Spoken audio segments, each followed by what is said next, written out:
Sunday baseball, and a slate loaded with #1 starters, I'm not sure it gets any better. This is Krusty K's from the Go Boys Network here, coming with the slate preview for May 26th. I want to give a friendly reminder that all of these odds can be found on FanDuel Sportsbook. But let's hop right into this slate.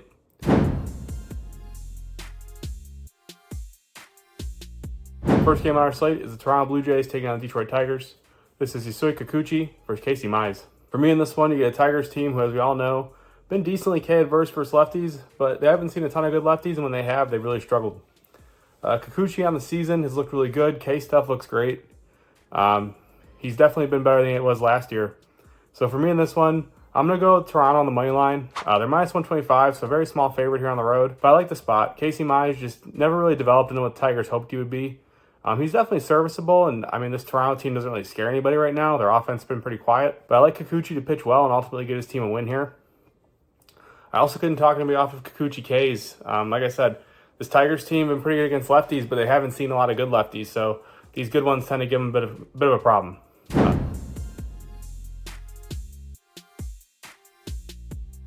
The next one on our slate is the Los Angeles Dodgers taking on Cincinnati Reds.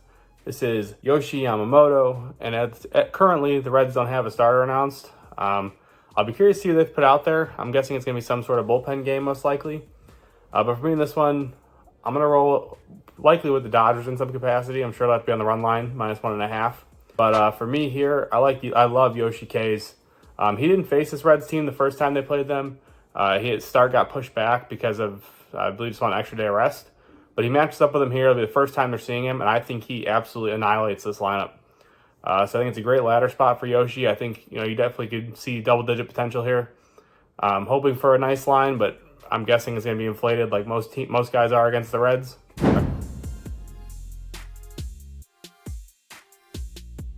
Our next one is the Atlanta Braves against the Pittsburgh Pirates. This is Chris Sale versus Martin Perez.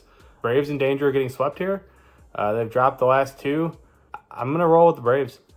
Chris Sale, he's the ace in my opinion. He's the guy. He has to be the stopper here. So it's a great matchup for him in terms of his Ks. Great matchup in terms of the Pirates in the sense they don't hit lefties. I love Sale to deal here. Love him to get his Ks, whatever it may be. I'll likely roll with a player performance double. So like a Sale, 7 Ks and a win. I think that's a great look. Should probably be around even money. And I think he mows down this Pirates team. It's now or never for the Braves, right? I mean, can't go losing 3 straight to the Pirates, that's for sure.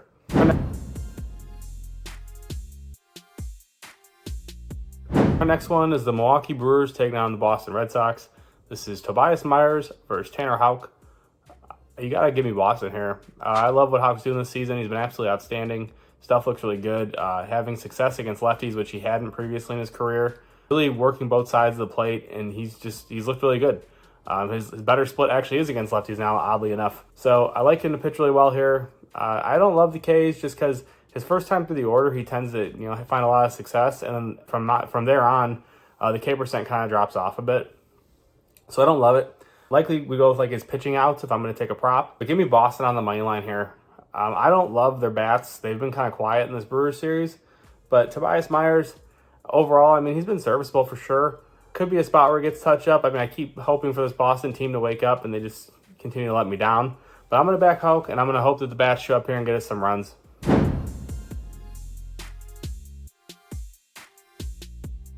Our next one is the Seattle Mariners taking on the Washington Nationals. This is Brian Wu versus Mitchell Parker. Do I dare go back to the Nationals one more time? First 2 games of this series, I think I'm going to go back to him. Mitchell Parker has looked pretty good. At first he looked like he was a big K guy. Now he's kind of cooled off with that a little bit. But as we've seen with the Seattle team, I mean, they strike out against anybody. Trevor Williams had 8 strikeouts in the last game. So I wouldn't be surprised if Mitchell Parker gets his strikeouts here. They seem to make every pitcher look like a world beater. And we're getting him a plus money once again at home. Give me the Nats. It's just a value play for me at this point. Like I said, we've gone home the last two games. It's paid off both times. Let's do it again. Let's do it one more time. Give me the Nationals on the money line.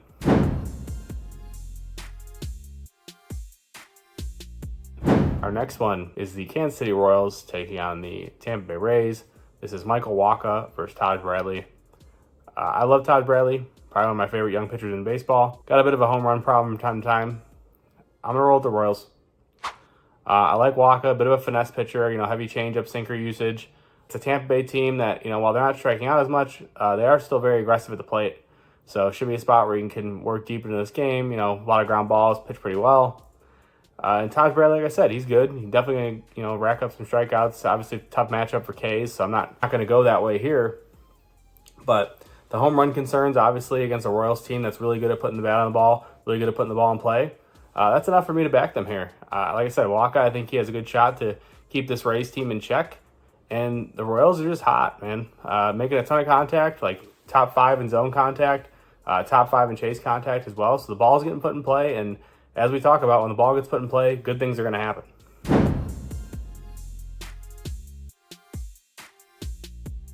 Our next one is the San Francisco Giants taking on New York Mets. This is Logan Webb versus Sean Manaea. I'm going to go with the Giants. I don't love backing Logan Webb on the road. I don't like Sean Manaea. Ever since the start of the season, he had, I believe it was 3 good starts. He's kind of regressed back to what we expected. And I think that just continues here. You get a Giants team who continues to find ways to win. They're getting the hits at the right time. They're clutching up. This last game, they were losing the entire time. They tie the game late. They go to extras, and they blow the Mets out of the water because that Mets bullpen has been atrocious. So same thing here for me. I mean, even if they can't get to Manaea, the back end of this bullpen has just not been good. So give me the Giants here. Get them at a super playable -125. I think it's a great price with Logan Webb on the mound, even on the road. Just a great price. Can't pass it up.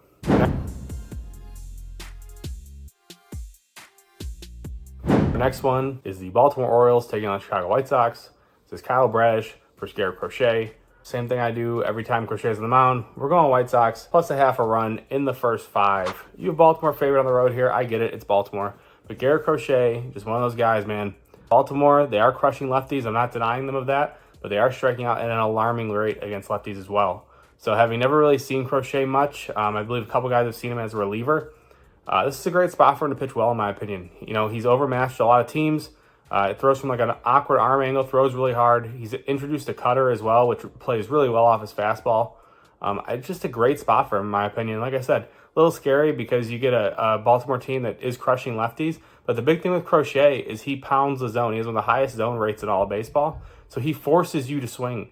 It's not like these other guys who waste a lot of pitches and, the Baltimore can kind of look for what they want. He's going to make you make a decision. So that in itself, is an uncomfortable feeling for a hitter. And then having never seen him and then, add in the velo, there's a whole bunch of factors here for a team really seeing him as a starter for the first time. And I think, for the first time through the order, so you're talking probably 3 innings, that's going to be, a relatively easy 0 runs in my opinion. Then you got 2 more innings to navigate. And this White Sox team, in terms of their bats, they're just pesky, man. If you're watching any of these games, they're just finding ways to score runs. It's crazy. So Bradish, he's looked pretty good since coming back, but he's susceptible to getting up some runs for sure. So give me the White Sox plus a half a run in the first 5. Wouldn't be surprised if it's 0-0. Wouldn't be surprised if the White Sox are actually leading here after 5. And like I said, Crochet, give me strikeouts. Another spot, potential ladder spot for sure. You're getting a Sunday game, so Orioles likely going to roll with the Sunday lineup, which is the McCann, Mateo, Urias combo, which I think is hilarious. If we get that, then Crochet's K's. You have to. And then plus you get Gunnar Henderson at the top. It's Gunnar Henderson. He's great, but he still struggles to hit lefties, and Crochet is a really good one. So Garrett Crochet K's here, to the moon in my opinion.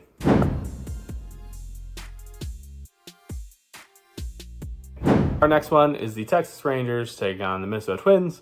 At the time of recording this, the Rangers have not announced a starter. I have looked around, tried to find some information, and cannot confirm anything at the moment. But whoever it is will be opposing Pablo Lopez.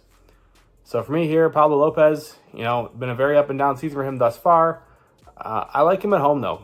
We don't have a price or anything on the money line yet, so I'm not sure what it's going to be at. But I'm going to look at the Twins here on the money line. Hopefully it's playable.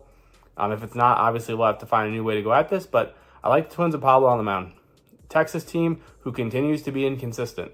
We see it time and time again. They are loaded. The lineup is loaded. I'm not denying that. Top to bottom, they have guys who can absolutely mash. But man, I can't back them here. I like Pablo Lopez. He's got good stuff. Should see some, pretty K-friendly targets as well. Like I said, these Sunday lineups, man, you tend to see some guys who don't normally play. And with Memorial Day on Monday, there's a good chance teams are going to be saving their big boys for those games because, those games tend to be a little more special. So I like the Twins here. I like them on the money line. And, Pablo Lopez K's pending lineup, I think you could take it. That's my opinion.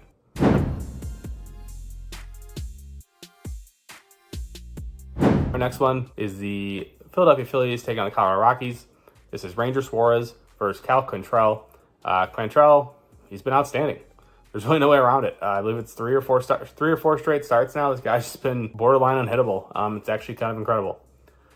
Phillies, obviously, the hottest team he's going to face, probably all season. So I'm curious to see how that's going to play. But you get Ranger Suarez on their side, who's just been, every bit as outstanding, probably an NL, Cy Young candidate, in my opinion. Obviously he's not one of the household names that people recognize, but man, I don't know how you can't consider him here. So for me here, I'm going to go with the first 5 under. It's a little scary. We're at Coors. Terrifying, actually. But these guys are both just pitching really well. It's simple as that. Cal has found a way to, keep the ball in the ballpark, pitch to contact, and he's really doing a good job of generating some weak contact as of late. So I like the first 5 under. Even if the Phillies get a couple runs off of Cal, I don't think that Colorado is getting runs off a Ranger. So, at the very worst, the total's at 9.5. We don't have first 5 lines yet. So probably like a 4.5 for the first 5, if I had to guess. At very least, or very worst, in my opinion, we see like Phillies 3-0. We're still under, So give me the first 5 under. I think both guys pitch well. In terms of Ks, I don't love taking overs at Coors. It's just not a place where I like to, take them, obviously. But I think Ranger Suarez, if he's going to go deep, 6-7 innings, he's one of those guys who's averaged about a K an inning. So if you get a 5.5 K line, I'm probably taking it.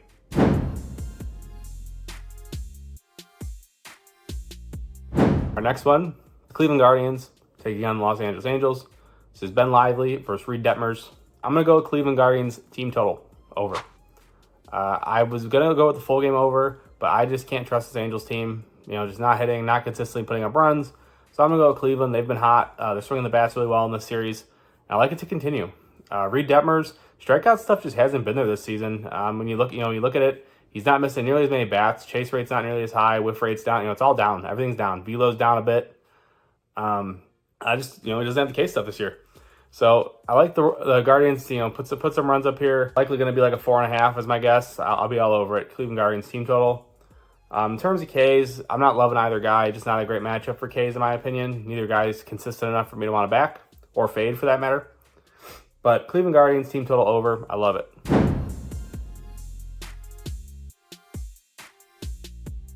Our next one is the Houston Astros taking on the Oakland Athletics. This is Ronel Blanco versus Aaron Brooks. So this is an interesting one. You get Ronel, first start since the whole cheating thing. So definitely not going to have his best stuff, if you know what I mean. But in this one, I'm going to go with the Astros. I don't love it, but it's the only way I can go. Aaron Brooks just saw this Astros team. He went 7 innings and made them look relatively goofy while giving up some runs. I don't see how they don't put up more runs here and absolutely tee off on this guy. That was his first start in like 2 years in the majors, so maybe he had the benefit of that. Well, he no longer has that, and he just saw this Astros team. So give me the Astros here. I'm not going to lay out on the money line at minus 165. I'll roll with the run line at minus 1.5. Hopefully Ronel, finds a way to figure something out. But I just like the Astros to put up runs here. So give me the Astros minus 1.5. I think they make this thing lopsided in a hurry, and Ronel just has to hold it together.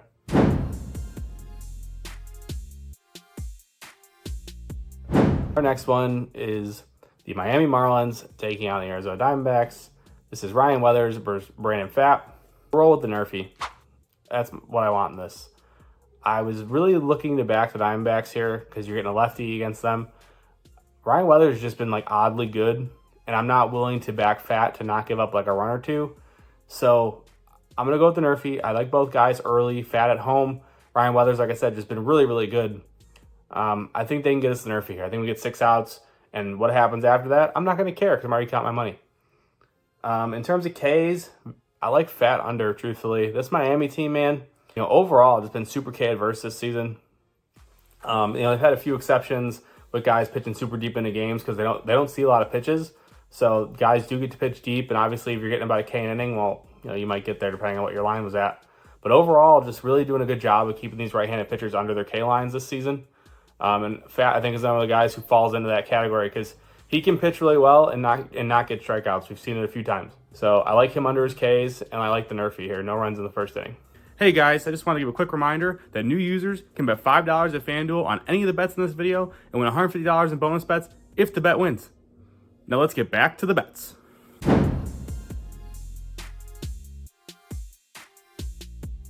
Our next one is New York Yankees taking on the San Diego Padres. This is Clark Schmidt versus Joe Musgrove. Yankees could very well be a Mega Max. Joe Musgrove. What do I say about Joe Musgrove here? He's not good. I don't know how else to put it. I tried to back him against I believe it was the Reds, and I looked like an absolute fool. This is a guy who I liked. I've liked for years. Stuff just isn't there anymore. You watch him pitch. The curveball, not nearly the curveball it used to. I think it used to be unbelievable. It's not.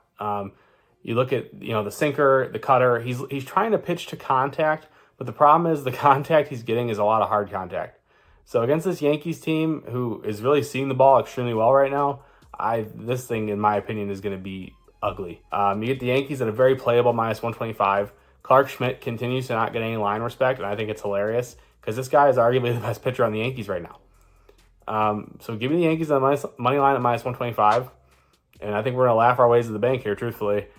Joe Musgrove, if he comes out and he deals, I'll tip my cap because I just don't see it.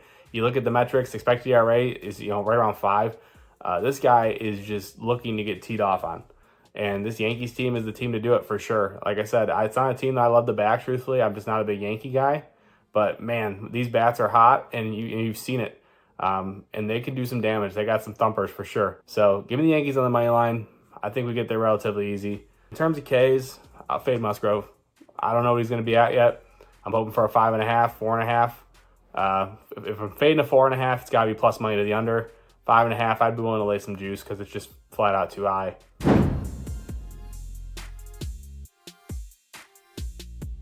The last one on our slate is Sunday Night Baseball. The Chicago Cubs taking on St. Louis Cardinals. This is Javier Assad versus Sonny Gray. And man, this is like a sneaky little pitcher's duel here. Sonny Gray has been outstanding. Gotten touched up a bit in his last couple. I love him to bounce back though, man. He's just got such good stuff. The Cubs team, been really K-friendly as of late, truthfully. 24% K rate versus right-handed pitching. Struggle with the curveball, struggle with like the sweeper, the breaking ball type stuff. And Sonny Gray has a great one. So great spot for him, in my opinion, to pitch really well. Javier Assad on the other side, but absolutely outstanding. We see it time and time again. I wish the Cubs would just trust this guy because, man, once in a while they pull him quick, and it just frustrates the hell out of me because this kid is absolutely outstanding. So I like a little bit of pitcher's duel here. I'm going to roll with the first 5 under. I think it's a great spot for it. Like I said, love these guys to pitch well. Assad has been really, really good. Sonny Gray coming off a couple tough ones, but great spot here against the Cubs, man. They are patient, so they do see a few walks, and Sonny has had body issues with command, but overall he's been really good, and overall I think that curveball is just going to play extremely well. So give me the bounce back here for Sonny Gray. Give me Javier Assad to continue doing what he's doing, and give me a first 5 under. In terms of props, Sonny Gray Ks, I'm not sure it's going to be at yet. I'm expecting his typical 5.5, and if that's what we get, I'm 100% in. Love Sonny Gray here. That does conclude our slate. If you guys do me a favor, drop a like, drop a comment. Let me know what you guys are playing. Let me know if you're making some money. As always, you can get all my plays at goldboys.com. If you have a gaming problem, dial 100 Gambler. Thank you guys.